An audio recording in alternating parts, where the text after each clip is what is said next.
अब हम रुख दिल्ली का करेंगे। दिल्ली की दस्तक की बात करेंगे। भ्रष्टाचार के आरोप में इस्तीफे की मांग, इस्तीफा नहीं तो जांच प्रभावित होने का दावा, हाथ में पर्चा लहराकर दूसरों को दागी बताने का सर्टिफिकेट देना और व्यवस्था परिवर्तन के दावे करते करते खुद उसी व्यवस्था का हिस्सा बन जाना। यह खबर है अरविंद केजरीवाल की, जिन्हें आज दिल्ली हाईकोर्ट से जोर का झटका लगा है, क्योंकि जहां दलील केजरीवाल देते रहे गिरफ्तारी को गैर कानूनी बताने की, वहां हाईकोर्ट ने पर्याप्त सबूतों के आधार पर सब कुछ माना है। केजरीवाल कहते रहे गवाह भरोसे के काबिल नहीं है, वहां हाईकोर्ट ने कहा कि गवाह पर सवाल उठाना यानी कोर्ट पर सवाल उठाना। रिश्वत की मनी ट्रेल न होने की दलील भी केजरीवाल की खारिज हो गई। चुनाव के बीच गिरफ्तारी में सियासत बताने वाली दलील को नहीं सुना गया। वीडियो कॉन्फ्रेंसिंग से सवाल ईडी पूछ सकती है, जब यह केजरीवाल की तरफ से कहा गया तो अदालत ने कहा किसी को भी जांच में विशेषाधिकार नहीं मिलता। नतीजा, कोर्ट ने कहा केजरीवाल की गिरफ्तारी सही है। अब सुप्रीम कोर्ट से ही उम्मीद केजरीवाल की बची है और इस उम्मीद के बीच दस्तक देता सवाल है, क्या दूसरों से आरोपों पर इस्तीफा मांगते केजरीवाल खुद इस्तीफा देंगे?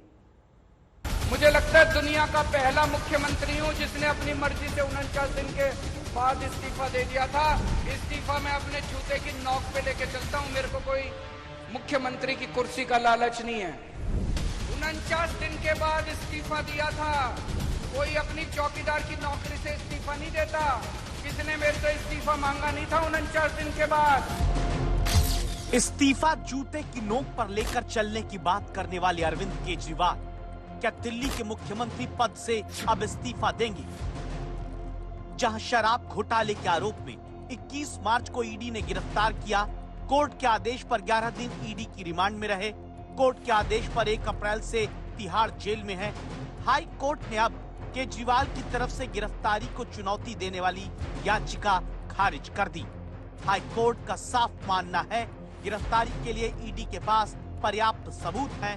कोर्ट ने घोटाले में अरविंद केजरीवाल की भूमिका न होने के दावे को खारिज कर दिया।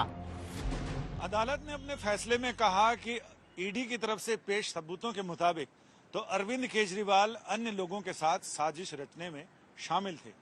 उन्होंने न केवल अपराध से उपार्जित आय का इंतजाम किया, बल्कि रिश्वत लेने में भी उनका हाथ था। ईडी के सबूतों पर गौर करते हुए अदालत ने यह भी कहा कि अरविंद केजरीवाल 2 रूपों में इस पूरी साजिश में शामिल थे। अव्वल तो व्यक्तिगत तौर पर शराब नीति बनाने में उनका हाथ था, और दूसरा रिश्वत लेने में आम आदमी पार्टी के राष्ट्रीय संयोजक की हैसियत से वो इसमें शामिल रहे हैं। अब बड़ा सवाल ये उठता है कि क्या अरविंद केजरीवाल जेल से सरकार चलाएंगे या पद और गोपनीयता और संविधान की शपथ का लिहाज करते हुए इस्तीफा देंगे। अन्ना क्रांति से शुरू हुआ आंदोलन आज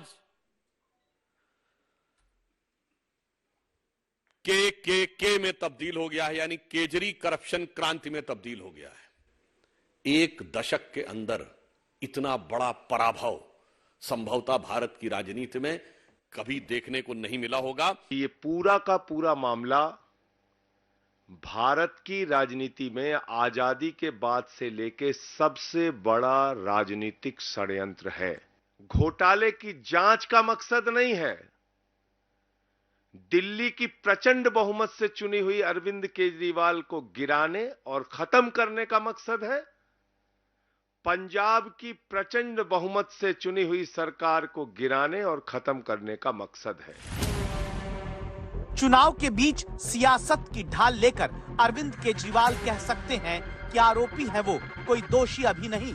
दे सकते हैं हवाला नियम कायदे कानून का कि 2 साल से ऊपर की सजा पर पद छोड़ना होता है, और पूछ सकते हैं केजरीवाल कि फिर इस्तीफा क्यों दूं, लेकिन इतना पूछने पर जवाब देना होगा कि अगर कोर्ट के सख्त फैसले के बाद भी इस्तीफा नहीं देते तो दूसरों का इस्तीफा किस हक से आरोपों के नाम पर अरविंद केजरीवाल मांगते रहे।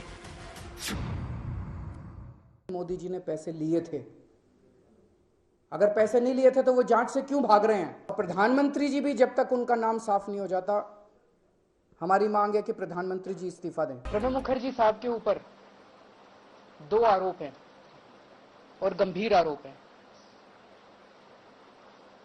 अगर जांच हुए बिना वो राष्ट्रपति बन जाते हैं तो ये बहुत गलत होगा। हम लोग मांग करते हैं कि इस मामले में तुरंत एफआईआर दर्ज की जाए, उनकी धर्मपत्नी को तुरंत गिरफ्तार किया जाए और हम ये भी मांग करते हैं कि इस तरह के कानून मंत्री को तुरंत इस्तीफा देना चाहिए। सिर्फ आरोपों के आधार पर दूसरों का इस्तीफा, कुर्सी से विदाई चाहने वाले अरविंद केजरीवाल के लिए उन्हीं की पार्टी जेल का जवाब वोट से 2 का कैंपेन जिस दिन चलाती, जिस दिन आम आदमी पार्टी देश की राजधानी में घर घर केजरीवाल की सलाखों के पीछे लगी फोटो की नुमाइश करते, जेल का जवाब वोट से देने की अपील के साथ सियासी दांव चलती, उसी दिन दिल्ली हाई कोर्ट में जस्टिस स्वर्णकांता शर्मा अरविंद केजरीवाल की तरफ से गिरफ्तारी के खिलाफ डाली गई याचिका खारिज कर देती है। जहां केजरीवाल की तरफ से दलील थी कि चुनाव में प्रचार से रोकने के लिए ईडी ने गिरफ्तार किया, गिरफ्तारी की टाइमिंग पर सवाल उठाती केजरीवाल की दलील को खारिज करते हुए हाई कोर्ट ने कहा कि फिर तो चुनाव के पहले गिरफ्तारी हो जाती तो अरेस्ट को आप सही मान लेते। केजरीवाल की दलील थी कि ईडी ने वीडियो कॉन्फ्रेंसिंग के जरिए पूछताछ क्यों नहीं की। हाई कोर्ट ने कहा कि मुख्यमंत्री हैं तो विशेषाधिकार नहीं दे सकते, जांच पूछताछ में भले सीएम क्यों ना हो विशेष छूट नहीं मिलती। केजरीवाल की तरफ से दलील ये भी रही कि उनकी पार्टी को खत्म करने के लिए ईडी ने साजिश रची। हाई कोर्ट ने कहा कि ये मामला केंद्र सरकार और केजरीवाल नहीं, ईडी और केजरीवाल के बीच का है। अदालत बिना राजनीति से प्रभावित हुए कानून के हिसाब से काम करती है, लेकिन नैतिकता के पैमाने और कानून के आईने के आगे अरविंद केजरीवाल फिर भी इस्तीफा क्यों नहीं देते।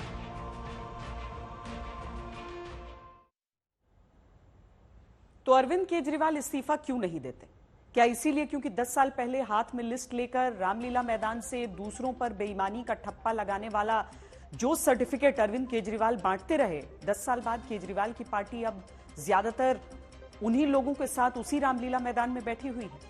2014 के चुनावों से पहले अरविंद केजरीवाल ने जिन लोगों को भ्रष्ट बताते हुए नाम लिया था, उनमें कांग्रेस के नेता थे, उनमें नेशनल कॉन्फ्रेंस के नेता थे। केजरीवाल की उस लिस्ट में समाजवादी पार्टी, राष्ट्रीय जनता दल, डीएमके के नेताओं का नाम था, जिन्हें अरविंद केजरीवाल एक वक्त में भ्रष्टाचारी, दागी बताते हुए चुनाव में हराने की बात करते रहे, इस्तीफा मांगते रहे, जेल भेजने की मांग करते रहे। लेकिन अब उन्हीं दलों के साथ अरविंद केजरीवाल की पार्टी गठबंधन में है। सवाल उठ रहा है कि क्या इसी वजह से अब अरविंद केजरीवाल भी नैतिकता का वो पाठ, वो ककहरा भूल गए जिसे दूसरों को पढ़ाते रहे? चिदम्बरम साहब, कनिमोई, सलमान खुर्शीद, मुलायम सिंह यादव, अनु टंडन, श्री प्रकाश जायसवाल, कपिल सिब्बल, कमलनाथ, पवन बंसल, फारूक अब्दुल्ला, शरद पवार अगर वो लड़ेंगे तो ये ए राजा, अभी इसमें कई रह गए हैं, तरुण गोगोई, राहुल गांधी। 10 साल में अरविंद केजरीवाल की पार्टी की राजनीति रामलीला मैदान से रामलीला मैदान तक ही पहुंच गई। फर्क ये कि तब भ्रष्टाचार के खिलाफ लड़ रहे थे, अब भ्रष्टाचार के आरोप में खुद लड़ रहे हैं। जहां मंगलवार को दिल्ली हाई कोर्ट ने अरविंद केजरीवाल की इस दलील को भी खारिज कर दिया कि गवाहों को डराकर सरकारी गवाह बनाकर बयान दिलाया गया। अदालत ने कहा कि गवाहों के बयान ईडी रिकॉर्ड नहीं करता, बल्कि गवाहों के बयान कोर्ट के तहत रिकॉर्ड किए जाते हैं। ऐसे में गवाहों के बयान पर सवाल उठाना कोर्ट पर सवाल उठाना है। क्या यही वजह है कि गिरफ्तारी और जेल जाने के बाद ईडी की कार्रवाई को सियासत और खुद की जेल जाने की तस्वीरें लगाकर वोट मांगने को क्रांति बताती आम आदमी पार्टी पर सवाल गृह मंत्री उठाते हैं।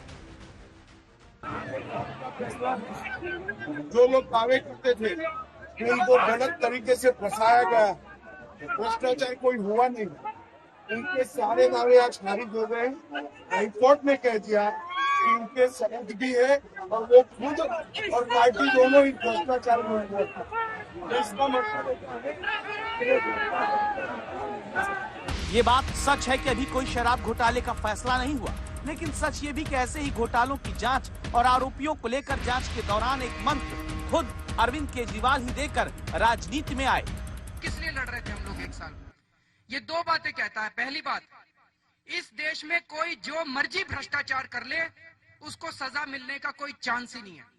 कल माडी थोड़े दिन के लिए गया जेल, अब छूट के आ गया। अब राजा भी देखना थोड़े दिन के बाद छूट के आ जाएगा। कनिमोई थी, वो भी छूट के आ गई। सारे छूट जाएंगे। ये जेल भेजना भी दिखावा है, नाटक है। पैसा ऊपर तक गया है और ऊपर तक जाके वो स्विस बैंक में पहुंच भी गया पैसा। वो पैसा अब नहीं मिलने वाला हम लोगों को वापस। ये नाटक चल रहा है, कुछ थोड़े बहुत कठपुतलियों को जेल भेजा जाएगा और उनको वापस करवा दिया जाएगा।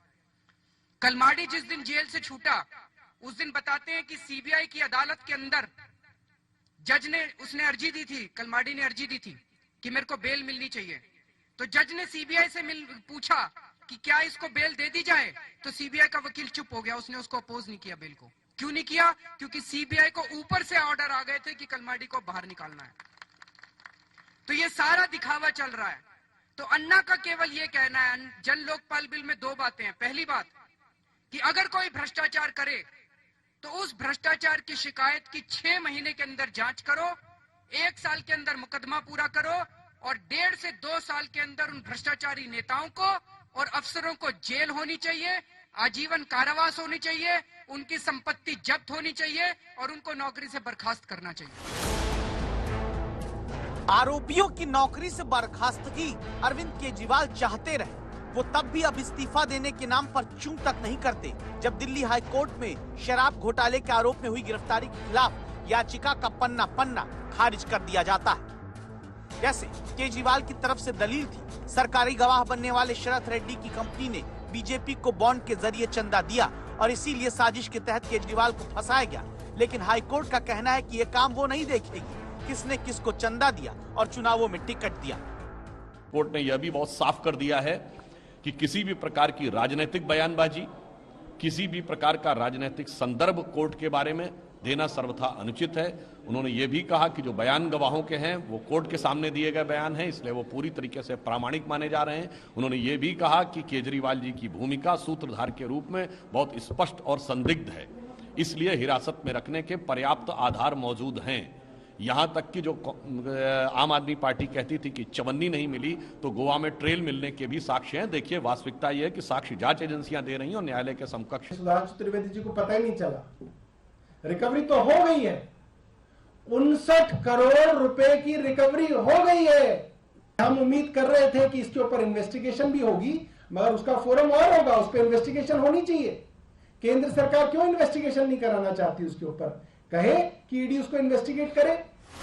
उन्हीं दलीलों पर अब भी आम आदमी पार्टी खेलने में जुटी है। हाईकोर्ट ने जिन दलीलों को स्वीकार तक नहीं किया और कह दिया कि केजरीवाल की गिरफ्तारी पर्याप्त सबूतों के आधार पर हुई। क्या इसलिए क्योंकि अभी सुप्रीम कोर्ट में अपील करने का अधिकार बाकी है? और अगर यही वजह है तो फिर याद करिए 2014 से पहले के अरविंद केजरीवाल को, जो यूपीए राज में कानून मंत्री रहे, सलमान खुर्शीद का इस्तीफा एनजीओ से जुड़े स्कैम में कैसे मांगते थे। उनकी धर्मपत्नी जो कि सीधे इस एनजीओ की प्रोजेक्ट डायरेक्टर हैं, वो सीधे सीधे फर्जीवाड़े में शामिल हैं, फर्जी दस्तखत करने में शामिल हैं। उनको गिरफ्तार किया जाए, क्योंकि अगर वो बाहर रहती हैं तो चूंकि ये बहुत शक्तिशाली परिवार है तो ये लोग मिलके बाहर सबूतों के साथ खेल सकते हैं, टैंपरिंग कर सकते हैं, सबूतों को ख़त्म कर सकते हैं, गवाहों पे दबाव डाल सकते हैं। तो इसीलिए बहुत ज़रूरी है कि उनकी धर्मपत्नी को तुरंत गिरफ्तार किया जाए और हम ये भी मांग करते हैं कि इस तरह के कानून मंत्री को तुरंत इस्तीफा देना चाहिए। कभी अपने हिसाब से इस्तीफा मांगने की राजनीति का मैदान बनाने वाले केजरीवाल अब अपने इस्तीफे की मांग पर लेवल प्लेइंग फील्ड की दुहाई देने लगे हैं। आज के हाईकोर्ट के फैसले की बड़ी खबर यह भी है कि दिल्ली हाईकोर्ट ने फैसले में लिखा है कि राजनीतिक दल पीएमएलए की धारा 70 के दायरे में आते हैं, क्योंकि ये एक कंपनी की तरह ही लोगों का समूह है। अब इसका मतलब समझिए, यानी हाईकोर्ट ने अपने आदेश के जरिए राजनीतिक दलों को पीएमएलए के दायरे में लाने की अनुमति दी है, जिससे ईडी के लिए अब आम आदमी पार्टी को आरोपी बनाने का रास्ता खुल गया है। और तब याद करिए, पार्टी बनाने की जब आंदोलन के दौरान केजरीवाल ने सोची थी, तब क्या कहा था।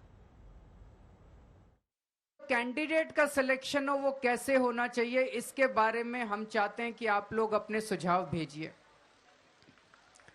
दूसरा, ये जैसा अन्ना जी ने कहा, इस कुर्सी के अंदर कुछ ना कुछ समस्या है। जो इस कुर्सी के ऊपर बैठता है वही गड़बड़ हो जाता है। तो कहीं ऐसा तो नहीं कि इस आंदोलन से जब विकल्प निकलेगा और वो लोग जब कुर्सी पे जाके बैठेंगे, कहीं वो ना भ्रष्ट हो जाएं, कहीं वो ना गड़बड़ करने लगें। ये एक भारी चिंता है हम लोगों के मन में।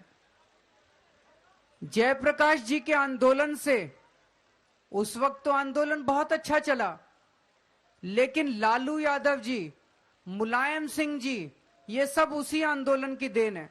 जो लोग सत्ता में जाएं वो भ्रष्टाचार ना करें, इसका क्या समाधान है, इसके बारे में भी आप अपनी राय दे। आज दिल्ली सरकार के मंत्री सौरभ भारद्वाज से पूछा गया कि क्या अदालत दोषी करार देगी तब इस्तीफा केजरीवाल देंगे। सौरभ का जवाब था, ऐसा होगा ही नहीं, फैसला अदालत करेगी और एक फैसला जनता की अदालत में चुनाव के दौरान भी होगा।